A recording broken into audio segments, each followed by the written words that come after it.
In this specific video, I'm going to show you how to use the Related Post plugin to help visitors find related content.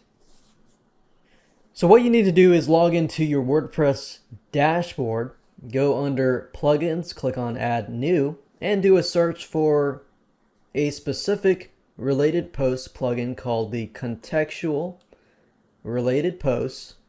Click Search Plugins. We're going to go ahead and install that plugin. And this is the plugin here. So we're going to go through the installation process. So click on Install Now. Click OK. Enter your FTP username and password. Click Proceed. And click on Activate. The settings for the related posts is going to be under Settings, Related Posts. And here we go. I'm going to walk you step by step through the general options so you can set everything up and then you'll be good to go. So under the general options, this basically displays the related number of posts. So do you want a maximum of 5 or do you want a maximum of 10? Whatever number that you want. In this case, we're going to leave it at 6. Related posts should be newer than a certain amount of days. This is customizable as well. You can do it as it is now, or you can put 2,000 days, whatever. If you want to make sure that the content is fresh, you could do something as 365 days. So it's really up to you. But I think because if your content is really good and it's not outdated, then I would not necessarily put a certain time limit. If your posts are related, let's say, for example, to the news, and you want to keep everything up to date, then you can change that. The post types just allow certain post types like posts, pages, and attachments. In this case, I'm going to leave it at post and page. It's really up to you.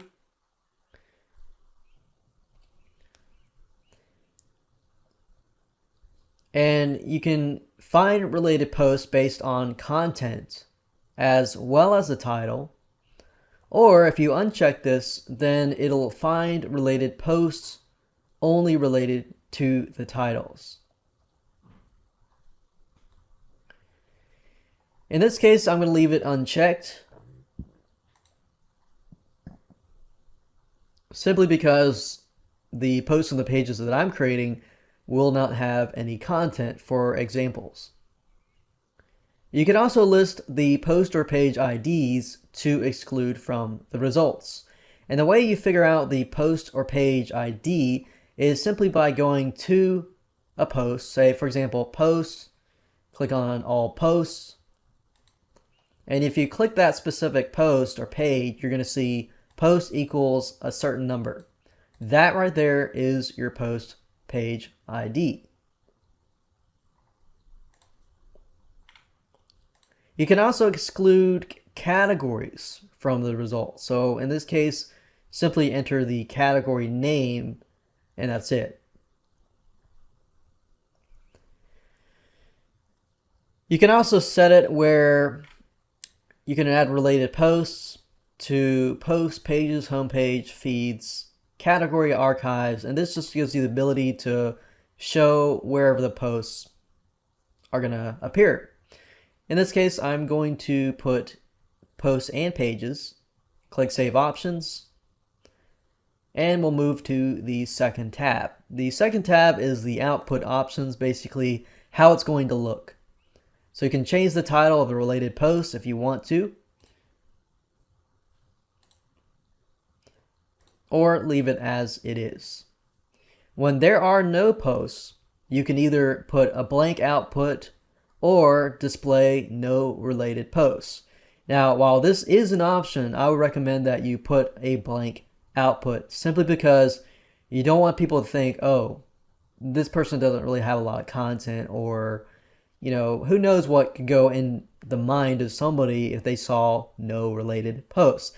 To me, it's kind of like seeing the this site is under construction kind of post. So that's just how I see it. So it's really up to you whether you have a blank output or displaying a specific message. You could have it display a different message if you want it to have that. You can also show the post excerpt in the list. If you check that, it's going to grab the excerpt and put it in the list. I'm a big believer in keeping it simple. I'm going to leave that unchecked. That way they can just see the titles and click on it if it captures their interest. That way they are not overwhelmed with too much information or too much keywords in that list. You can have the length of the excerpt, but if that's unchecked, that doesn't really matter. You can limit the post title length if you want to do that. I normally leave it at 100 because I'd like to show the full title, but that's just me. And then this option here basically opens the links in a new window. I'm going to leave it as it is because I want people to stay within my site and not be distracted. You can add a no-follow attribute to the links in the list. And you can exclude display-related posts on specific posts or pages. So use the same method I showed you earlier. If you want to know the post or page ID, simply click on the post or page and you'll find the ID and enter that here. And this stuff is just for, lists, unordered lists, and things like that. I'm going to leave it as it is. These are post thumbnail options. Basically, you can set it where each of those related posts are going to have like some sort of thumbnail next to every one of those.